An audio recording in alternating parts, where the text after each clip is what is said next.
حضور میرا نام السلام. فتیلہ ہے. میرے ابو کا نام طاہر احمد ہے. حضور طاہر احمد. طاہر احمد. اچھا. میرا پہلا سوال ہے، قرآن کریم میں برہا ابلیس اور شیطان کا ذکر الگ الگ آیا ہے. حضور ابلیس اور شیطان میں کیا فرق ہے؟ ابلیس اور شیطان.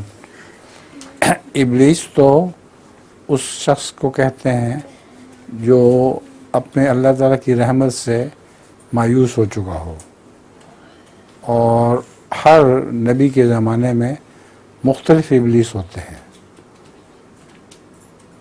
اور شیطان تو ایک ایسی چیز ہے جو ہر انسان کی رگوں میں دوڑتا پھرتا ہے. تمہاری رگوں میں بھی ہے، میری رگوں میں بھی ہے، ہر جگہ شیطان موجود ہے اور وہ برائی کا حکم دیتا ہے. اب جب بھی تم کوئی کام کرنا چاہو تو فیصلہ کرتے وقت دو خیالات آتے ہیں، ایک اچھا ایک برا. نماز پہ اٹھنا ہو تو چلو کوئی بات نہیں، ذرا تھوڑی دیر اور سو جاتی ہوں، لیکن دوسرا جو ہے ضمیر انسان کا، جس میں فرشتہ کہتے ہیں جس کو ہم، وہ کہتا ہے نہیں ابھی اٹھو پہلے نماز پڑھو.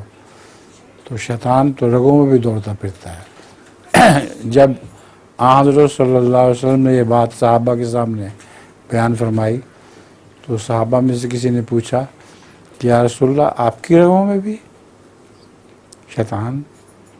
آپ نے کہا ہاں، مگر میرا شیطان مسلمان ہو چکا ہے، مجھے برائی کا حکم نہیں دیتا، بلکہ اچھی باتوں کا حکم ہی دیتا.